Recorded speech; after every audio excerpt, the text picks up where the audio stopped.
ইয়াকুমু মিনাল লাইলি হাত্তা তাতাফাত্তারা কদামা, আমার নবী তাহাজ্জুদের জায়নামাজে যখন দাঁড়াতেন এত লম্বা সময় দাঁড়িয়ে দাঁড়িয়ে তিনি কিয়াম করতেন, কেরাত পড়তেন। দাঁড়িয়ে থাকতে থাকতে থাকতে থাকতে আমার নবীর বরকতপূর্ণ, আমার নবীর মোবারক পা দুটো এরকম ফুলে যেত। আমার নবীর পা গুলো ফুলে যেত দাঁড়িয়ে থাকতে থাকতে। বিষ্ণু ইসলামের পা ফুলে যেত। আম্মা জান আয়েশা এটা খেয়াল করতেন। খেয়াল করে বলতেন, ইয়া রাসূলুল্লাহ কদ গফারাল্লাহু লাকা মা তাকদ্দামা মিন যামবিকা ওয়া মা তাআখার। ও নবী, নিজের দেহের উপর কেন এত কষ্ট দেন? কেন রাত জেগে এরকম তাহাজ্জুদের জায়নামাজে দাঁড়িয়ে থাকতে থাকতে পা দুটো আপনার ফুলে যায়? কেন কষ্ট করেন? আল্লাহ কি বলে নাই, ও নবী আপনার আগের গুনাহ মাফ, পরের গুনাহ মাফ? আসলে বিশ্ব নবীর কোনো গুনাহই নাই। নবীরা মাসুম হয়, নিষ্পাপ হয়। তারপরে বিশ্ব নবীর মর্যাদা স্ট্যাটাস বোঝানোর জন্য আল্লাহ বলেন, নবী আপনার আগের পরের সব গুনাহ আমি আল্লাহ মাফ করে দিলাম। আম্মা জানা এসে বলে, না নবী, আগের গুনাহ মাফ, পরের গুনাহ মাফ, আপনি মাসুম, নিষ্পাপ, তারপরেও তাহাজ্জুদের জায়নামাজে কেন এত কষ্ট করেন? বিশ্বনবী জবাবে বলেন, আফালা উহিব্বু আন আকুনা আবেদান শাকুরা। ও আয়েশা, আমি কি শুকরগুজার বান্দা হব না? আল্লাহ আমার সব মাফ করে দিয়েছে, ঠিক আছে, আমার গুনাহ নাই, ঠিক আছে, কিন্তু আল্লাহর নাজ নেয়ামত ছাড়া তো এক মুহূর্ত আমার পক্ষে বেঁচে থাকা সম্ভব না।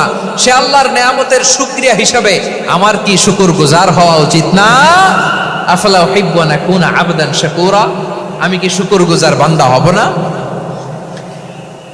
ও আমার ভাইয়েরা, বিশ্বনবী ঠিক এমন ভাবে আনুগত্যের নমুনা দেখাতেন। এখানেই শেষ নয়। আম্মা জানা এসে বলেন, তাহাজ্জুদের জায়নামাজে দাঁড়িয়ে থাকতে থাকতে ফালাম ইয়াজাল ইয়াবকি হাত্তা বাল্লা লিহিয়াতাহু, আমার নবী কেরাত পড়তে পড়তে কাঁদতে কাঁদতে দাড়ি বেয়ে বেয়ে ওনার পানি ঝরতো। আর এক জায়গায় এসেছে হাত্তা বাল্লা হাজারাহু, নবীর জামা ভিজে যেত চোখের পানিতে।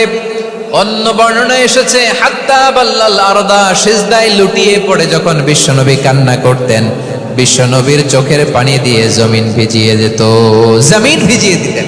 কি আনুগত্য, কি আনুগত্য! এরপরে নামাজ শেষে দোয়ার মধ্যে বিশ্বনবী বলতেন, আল্লাহুম্মা ইন্নী আবদুক, ও আমার আল্লাহ, আমি আপনার দাস। ওয়াবনু আবদিক, দাসের ঘরের দাস। ওয়াবনু আমাতিক, দাসীর ঘরের দাস। সুবহানাল্লাহ, কি বিনয়! দোয়াতে বলতেন, আল্লাহ আমি আপনার দাস। দাসের ঘরের দাস মানে আমার বাবা আব্দুল্লাহ আপনার দাস। দাসীর ঘরের দাস মানে আমার মা আমিনা আপনার দাস। সুবহানাল্লাহ। নাসিয়াতি বিয়াদিক, আমার মাথার চুলের ঝুঁটি আপনার হাতের মুঠোয়, আপনি যেখানে টানেন ওইখানে আমি যেতে বাধ্য।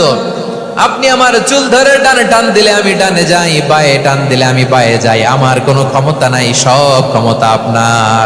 দেখেন, যেই নবীর কোনো গুনাহ নাই উনি দোয়ার সময় বলতেন, আল্লাহ আমি আপনার দাস, দাসের ঘরের দাস, দাসীর ঘরের দাস।